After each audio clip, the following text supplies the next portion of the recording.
Hi friends, welcome to సాత్విక kitchen and vlogs. ఇప్పుడైతే పిల్లలందరూ ఇంట్లోనే ఉంటారు కాబట్టి ఏదో ఒక స్నాక్స్ చేయాల్సి ఉంటుంది పిల్లల కోసం అయితే. అందుకని చెప్పేసి ఇంట్లో దోసకాయలు అయితే ఉన్నాయని వాటిని కట్ చేసి సన్నగా తురుముకున్నాను. అదేవిధంగా ఆనియన్స్ను కూడా ఒక 5-6 వరకు సన్నగా కట్ చేసి, అంటే పెద్దగా ఉంచి పొట్టు మాత్రం తీసేసి దాన్ని కూడా తురిమి పక్కన పెట్టుకున్నాను. ఎందుకంటే ఈ సమ్మర్లో వేడి చేస్తుంది కాబట్టి ఉల్లిపాయ తినటం వల్ల మనకు చలవ చేస్తుంది, పిల్లలకు కూడా చాలా మంచిది కాబట్టి పచ్చి ఉల్లిపాయను కూడా సన్నగా తురిమి పెట్టుకున్నాను. ఒక గ్లాస్తో ఒక 3 గ్లాసుల బియ్యం పిండిని ఒక జబ్బ గిన్నెలో వేశాను. అందులోకి కొన్ని నువ్వులు, అదేవిధంగా కొంచెం ఓమా, ఉప్పు, కారము, అల్లం పేస్ట్ వేసేసుకోవాలి. ఓమా అనేది ఈ విధంగా నలుపుకొని వేసుకుంటే చాలా మంచిది. ఇది ఓమా అనేది మనకు చక్కగా అరగడానికి చక్కగా పనిచేస్తుంది కాబట్టి ఓమను మాత్రం అస్సలు మర్చిపోవద్దు. నువ్వులు కూడా పిల్లలకు హెల్త్కు చాలా మంచిది. ఉప్పు, కారం మనం తినే విధంగా చూసుకొని మనకు ఎంత అవసరం ఉంటే అంత వేసుకోవచ్చు.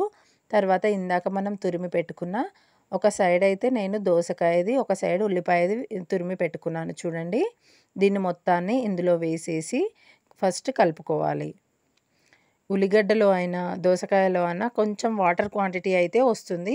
మనం పిండి కలిపేటప్పుడు చూసుకోవాలి, వాటర్ అనేది సరిపోతుందా లేదా చూసుకొని, తక్కువగా అనిపిస్తే మాత్రమే కొన్ని వాటర్ తీసుకోవాలి. లేదంటే సరిగ్గా సరిపోతే అసలు వాటర్ తీసుకోవాల్సిన అవసరం ఉండదు.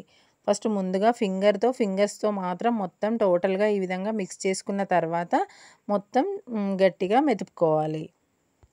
ఈ దోసకాయతో ఉల్లిగడ్డతో చేసే ఓడప్పలు కనీసం ఒక 7-8 డేస్ వరకు నిల్వ ఉంటాయి. పిల్లలు ఇంట్లో ఉంటారు కాబట్టి అప్పుడప్పుడు తెచ్చుకొని తినడానికి ఈజీగా ఉంటుంది కాబట్టి టేస్ట్ కూడా చాలా బాగుంటుంది. ఇందులో ఉల్లిపాయ వేయటం వల్ల హెల్త్కి కూడా మంచిది. ఒకసారి ట్రై చేయండి, చాలా బాగా వస్తాయి. చూడండి, వీడియోలో చూపించిన విధంగా పిండిని అంతటిని ముద్దలా వచ్చే విధంగా మెత్తగా తడుపుకొని పక్కన పెట్టుకోవాలి. ఒక 1/2 అవర్ వరకు దీనికి రెస్ట్ ఇచ్చేసి మూత పెట్టి పక్కన పెట్టాలి. ఎందుకంటే మనం తడపగానే పిండిని చేస్తే సరిగ్గా రావు కాబట్టి కొంచెం ఈ పిండి ముద్దకు ఆయిల్ రాసేసి మూత పెట్టేసి పక్కన పెట్టుకోవాలి. తర్వాత మనం చిన్న చిన్న ఉల్లల్లాగా చేసి పక్కన పెట్టాలి. ఈ పిండి అనేది మరీ గట్టిగా ఉండకూడదు, మరీ మెత్తగా ఉండకూడదు. చూడండి, ఈ విధంగా ఉన్నట్టయితే మనకు చేయటానికైతే ఈజీగా ఉంటుంది. పూరీ ప్లేస్లో వీలున్న వాళ్ళు పూరీ ప్లేస్లో చేసుకోవచ్చు. లేదు కవర్ పైన మామూలుగా ఒత్తుకోవాలి అనుకునేవారు ఆ విధంగా కూడా ఒత్తుకొని చేసుకోవచ్చు. నేను 2 రకాలుగా చూపిస్తున్నాను. పూరీ ప్లేస్లోకి సరిపడేటంత కవర్ని మనం కట్ చేసుకోవాలి. తర్వాత ఒక కవర్కి ఆ కవర్కి కొంచెం ఆయిల్ అప్లై చేసుకోవాలి. ఎందుకంటే మనం ఆ ఉల్లెను పెట్టి ప్రెస్ చేసినట్టయితే అంటుకోకుండా ఉండడానికి కొంచెం ఆయిల్ అనేది అప్లై చేయాలి. తర్వాత పూరీ ప్లేస్లో ఈ ఉల్లెను పెట్టేసి ఒత్తుకున్నట్టయితే మనకు ఎంత సైజ్ అవసరం ఉంటే అంత ప్రెస్ చేసుకుంటే సరిపోతుంది. మధ్యలో ఒక హోల్ పెట్టుకోవాలి, ఎందుకంటే ఓడప్పలకి ఖచ్చితంగా హోల్ ఉంటుంది కాబట్టి. మామూలుగా కూడా ప్రెస్ చేసి చూపిస్తున్నాను. మన ఫింగర్స్తో కూడా ఈ విధంగా ప్రెస్ చేసుకోవచ్చు. ఎవరికి ఏ విధంగా ఇష్టం ఉంటే ఆ విధంగా చేసుకోవచ్చు. నేనైతే చూపించడానికి మాత్రమే చేత్తో చేశాను.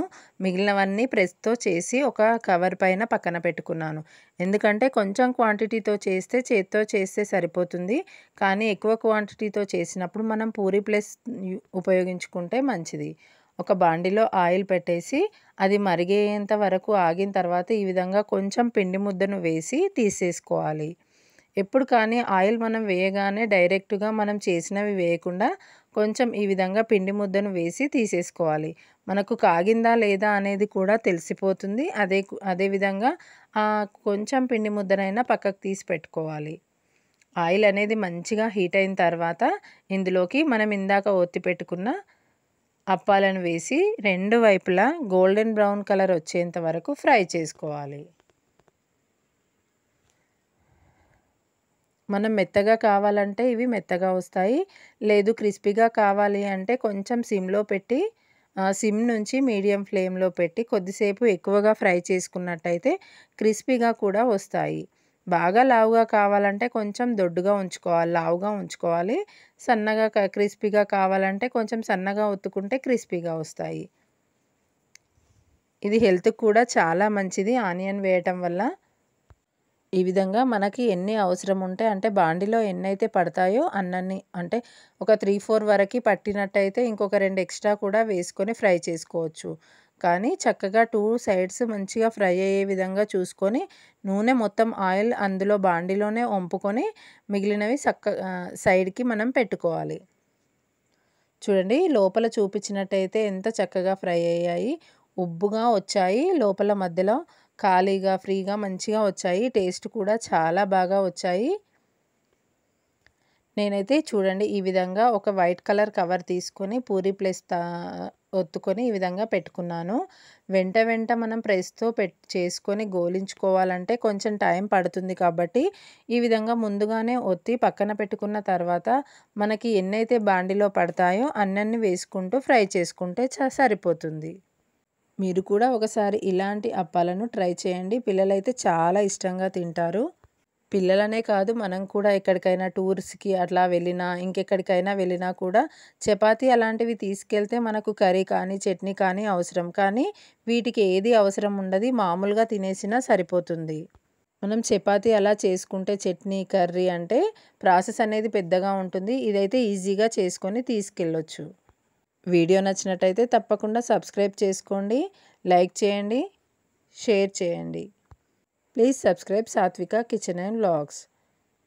చూడండి ఈ విధంగా రెడ్‌గా అయ్యే విధంగా ఫ్రై చేసుకొని ఆయిల్ అనేది మొత్తం ఈ విధంగా సైడ్‌కి వచ్చి వంపుకునే విధంగా చేసేసి పక్కన పెట్టుకోవాలి.